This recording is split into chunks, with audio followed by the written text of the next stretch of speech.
വെടിനിർത്തലിന് പിന്നാലെയുണ്ടായ പാക് പ്രകോപനത്തെ ശക്തമായി അപലപിക്കുകയാണ് ഇന്ത്യ. പാകിസ്ഥാന്റെ നടപടി നിന്ദ്യമെന്നും മറുപടി പറയണമെന്നും വിദേശകാര്യ സെക്രട്ടറി വിക്രം മിശ്രി രാത്രി വൈകി നടത്തിയ വാർത്താസമ്മേളനത്തിൽ ആവശ്യപ്പെട്ടിരുന്നു. നഗ്രോത്തയിലെ യൂണിറ്റിന് നേരെ വെടിവയ്പുണ്ടായത് ദുരൂഹമെന്നാണ് സൈന്യത്തിന്റെ വിലയിരുത്തൽ. സ്ഥിതിഗതികൾ വിലയിരുത്താൻ കേന്ദ്ര സർക്കാരിന്റെ വിശകലന യോഗം ഇന്ന് നടക്കും. ഉന്നതതല യോഗങ്ങൾ പ്രതീക്ഷിക്കുന്നുണ്ട്. ദേശീയ സുരക്ഷാ ഉപദേഷ്ടാവ് അജിത് ഡോവൽ പ്രധാനമന്ത്രിയെ കാണാനും സാധ്യതയുണ്ട്. ഇന്ത്യ പാക് DGMO, അതായത് director general of military operations തല കൂടിക്കാഴ്ച നാളെയാണ്. രാജ്യമെങ്ങും അതീവ ജാഗ്രത തുടരുകയാണ്. പഞ്ചാബിൽ ഉൾപ്പെടെ അതിർത്തി സംസ്ഥാനങ്ങളിൽ അതീവ ജാഗ്രതയാണ്. അമൃത്സറിൽ വൈദ്യുതി പുനഃസ്ഥാപിച്ചിട്ടുണ്ട്. പക്ഷേ റെഡ് അലർട്ട് ഇപ്പോഴും തുടരുന്നു. വിശദാംശങ്ങളുമായി ഞങ്ങളുടെ റിപ്പോർട്ടർ സംഘം ഇപ്പോഴും അതിർത്തികളിലും ദില്ലിയിലുമുണ്ട്. സജോ ദേവസ്യ ദില്ലിയിൽ നിന്ന് ചേരും. നോബൽ മാരിക്കാരൻ ജമ്മുവിൽ നിന്ന് ചേരും. ആദിൽ പാലോട് ശ്രീനഗറിലെ ലാൽ ചൌക്കിൽ നിന്ന് ചേരും. മുബഷിർ പി അക്ബർ അമൃത്സറിൽ നിന്നും തത്സമയം നമുക്കൊപ്പം ചേരും.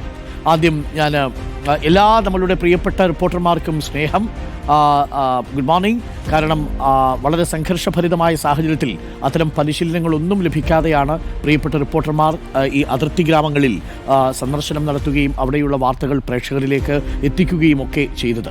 സജോ ദേവസ്യ ദില്ലിയിലാണ്. ഞാൻ ആദ്യം ആദിൽ പാലോഡിലേക്കൊന്ന് പോകുന്നു. ശ്രീനഗറിലെ ലാൽ ചൌക്കിലുള്ള ദൃശ്യങ്ങൾ ആദിൽ പാലോട് പ്രേക്ഷകരെ കാണിക്കും. Good morning Adil Palode. Good morning Noble. Good morning Saju. Good morning Mubasheer. ആദ്യം ആദിലേക്ക്. ആദിൽ, എന്താണ് ശ്രീനഗറിലെ ഇന്നത്തെ അവസ്ഥ? ഈ പ്രഭാത കാഴ്ച. മണിക്കൂറുകൾക്ക് മുമ്പ് പാകിസ്ഥാൻ്റെ ഡ്രോൺ വരുന്നത് നേരിട്ട് കണ്ടു ആദിൽ പാലോട്. നമ്മളുടെ ക്യാമറയിലാണത് പതിഞ്ഞത്. നമ്മൾ വല്ലാതെ ഭയന്നുപോയ നിമിഷമാണ്. ഇപ്പോൾ ഈ ഇന്നത്തെ പ്രഭാതം ശ്രീനഗറിൽ എങ്ങനെയുണ്ട് ലാൽ ചൌക്കിൽ നിന്ന് നോക്കുമ്പോൾ ആദിൽ?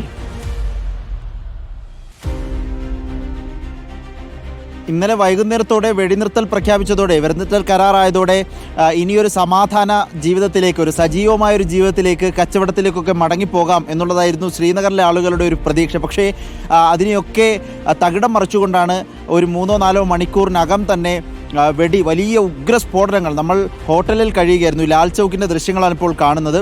ഇവിടെയൊക്കെ സജീവമായി തുടങ്ങിയിരുന്നു വൈകുന്നേരത്തോടെ തന്നെ. കാരണം വെടിനിർത്തൽ വന്നിരിക്കുന്നു, അതുകൊണ്ട് തന്നെ വേറെ ബുദ്ധിമുട്ടുകളില്ല എന്നതായിരുന്നു പൊതുവിലെ സ്ഥിതി. പക്ഷേ അരുൺകുമാർ, രാത്രിയോടെ വലിയ ഉഗ്രസ്ഫോടനം, അത് ഒരുപക്ഷെ അതിർത്തിയിലൊക്കെ കേൾക്കുന്നതിന് സമാനമായ സ്ഫോടനമാണ് നമ്മൾ കേട്ടത്.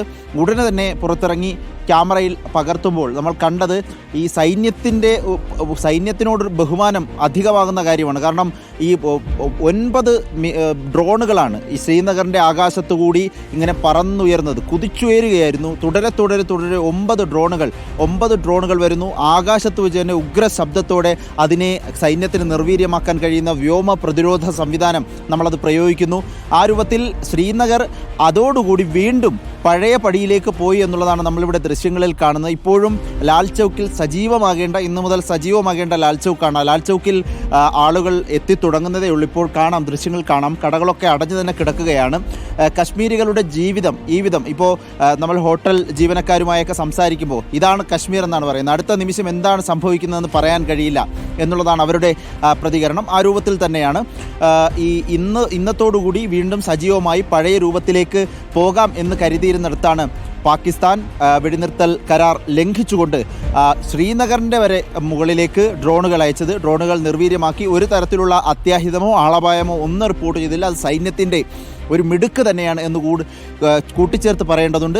ഏതായാലും ശ്രീനഗറിൽ പഴയതിന് സമാനമായൊരു സാഹചര്യമാണ് നിലവിലുള്ളത്. ഇന്നു മുതൽ സജീവമാകേണ്ടിയിരുന്ന ലാൽ ചൌക്കും പരിസരവും പഴയ രൂപത്തിലേക്ക് ഈ സ്ഥലത്തൊക്കെ ഒരുപാട് പേര് വരികയും ഫോട്ടോ എടുക്കുകയും സെൽഫി എടുക്കുകയും നടക്കാൻ വരികയും ഒക്കെ ചെയ്യുന്ന സമയമാണ് അല്ലേ?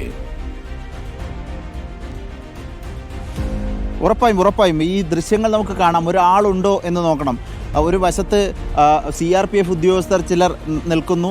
പ്രാദേശികരായ ആളുകൾ ഇവിടെ എന്തെങ്കിലും ചെറിയ ആവശ്യങ്ങൾക്ക് വന്നു പോകുന്നു എന്നതൊഴിച്ചാൽ ഒരാളും ഇവിടെ കാണുന്നില്ല. സഞ്ചാരികൾ ആരും തന്നെ ഇവിടെ ഇല്ല എന്നുള്ളതാണ് നിലവിലെ കാഴ്ച. അത് സങ്കടം നൽകുന്നൊരു കാഴ്ചയാണ്. അവരുടെ ജീവിതം, സജീവമാകേണ്ട ജീവിതം വീണ്ടും പാകിസ്ഥാൻ ഷെല്ലാക്രമണത്തിലൂടെ, ഡ്രോൺ ആക്രമണത്തിലോ വീണ്ടും ഇവരുടെ ജീവിതം നശിപ്പിച്ചിരിക്കുന്നു എന്ന് തന്നെ പറയേണ്ടി വരും. ഒരു തരത്തിലുള്ള ഈ ശ്രീനഗറിനെ ലക്ഷ്യമാക്കി വരിക എന്ന് പറഞ്ഞാൽ കിലോമീറ്ററുകൾ, അതിർത്തിയിൽ നിന്ന് കിലോമീറ്ററുകൾ ദൂരത്തു നിന്നാണ് ഈ ഡ്രോണുകൾ വരുന്നത്. അത് ആകാശത്ത് വെച്ച് തന്നെ നിർവീര്യമാക്കാൻ കഴിഞ്ഞു എന്നുള്ളതാണ് ഏറ്റവും പ്രശംസനീയമായ കാര്യം. ഇതിനൊപ്പം തന്നെ ഇവിടെ നമ്മുടെ ജമ്മു കാശ്മീർ മുഖ്യമന്ത്രി ശ്രീനഗറിൽ ഉണ്ടായിരുന്നു ഒമർ അബ്ദുള്ള ചോദിച്ചതുപോലെയാണ് ആളുകൾ ഓരോരുത്തരും ചോദിക്കുന്നത്. വാട്ട് ദ ഹെൽ, എന്താണ് സംഭവിക്കുന്നത് വെടിനിർത്തൽ കരാറിന് എന്നുള്ളതാണ്.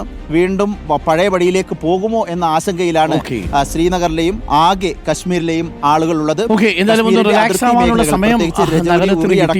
നമുക്കത് ശാശ്വതമാവട്ടെ എന്ന് പ്രതീക്ഷിക്കാം. ആദിൽ പാലോട്, കശ്മീരികളുടെ ജീവിതം എന്ന് പറയുന്നത് അത്രമേൽ നമ്മളെ ആശ്രയിച്ച് കഴിയുന്നവരാണ്. നമ്മൾ അവിടെ പോകുമ്പോൾ നമ്മളുടെ സന്ദർശനത്തിൽ നിന്ന് അവർക്ക് ലഭിക്കുന്ന വരുമാനമാണ് അവരുടെ ജീവിതമാർഗം എന്ന് പറയുന്നത്. അവർ കശ്മീരി ഷാളുകൾ വിറ്റും കശ്മീരിലെ നല്ല കാഴ്ചകൾ നമുക്ക് കാട്ടിത്തന്നും ഒക്കെ ജീവിക്കുന്ന മനുഷ്യരാണ്, സ്നേഹമുള്ള മനുഷ്യരാണ്, നമ്മുടെ സഹോദരങ്ങളാണ്.